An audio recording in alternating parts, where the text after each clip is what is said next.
L'action politique devient destructrice quand elle perd le sens des responsabilités et opte pour le nihilisme, le refus de dialoguer, le discours haineux et l'insolence gratuite. Il y a ces derniers temps dans le discours de nos élites politiques quelque chose qui hérite et entraîne à réfléchir sur le sens et la portée de leurs déclarations au regard de la construction de notre cher Sénégal. Nous sortons du mois béni de Ramadan et cela nous amène à emprunter les sources coraniques et les dits du messager d'Allah pour rappeler aux concitoyens, frères et sœurs de religion, les éléments qui balisent le discours du croyant.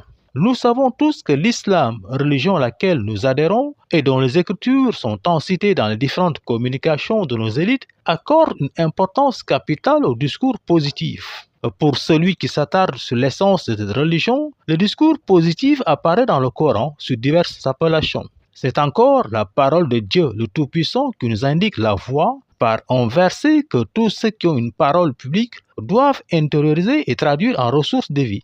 Contrairement à une mauvaise parole qui est pareille à un mauvais arbre déraciné de la surface de la terre et qui n'a point de stabilité. La haine reste la haine. Nous ne pouvons pas l'excuser, nous ne pouvons l'ignorer. La haine, ce sont des actes. La haine, ce sont des mots qui se transforment en actes.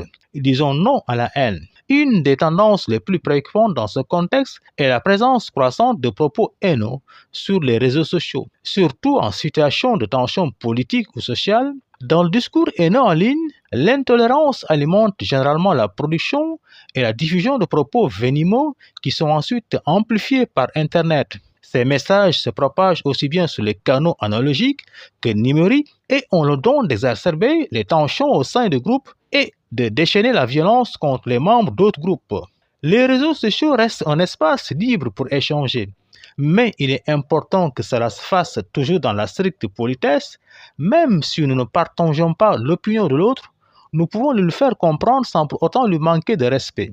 Toutefois, nombreux sont ceux qui ne le font pas, préfèrent opter pour des propos vulgaires, parfois même très malsains.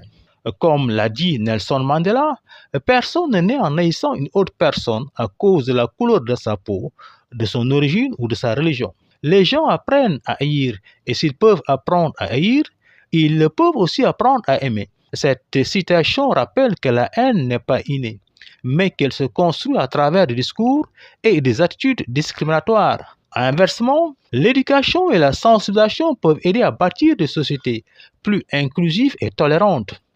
Un discours à la haine est punissable lorsque les limites de la liberté d'expression sont franchies. Alors, dans ce cas de figure, c'est un délit. Les acteurs de la société civile, les médias, les institutions et chaque citoyen ont un rôle à jouer dans cette lutte. Encourager une communication respectueuse, valoriser la diversité et dénoncer des discours haineux sont autant d'actions qui peuvent contribuer à en vivre ensemble harmonieux. Ensemble, faisons de la tolérance et du respect des valeurs fondamentales de notre société. La cohabitation pacifique ne peut exister sans un engagement collectif contre la haine et la discrimination. Retenons la citation la plus connue de Nelson Mandela. La plus grande gloire n'est pas de ne jamais tomber, mais de se relever à chaque chute. Aucun de nous, en agissant seul, ne peut atteindre le succès. Pour faire la paix avec un ennemi, on doit travailler avec cet ennemi. Et cet ennemi devient votre associé. Un gagnant est juste un rêveur qui n'a jamais cédé.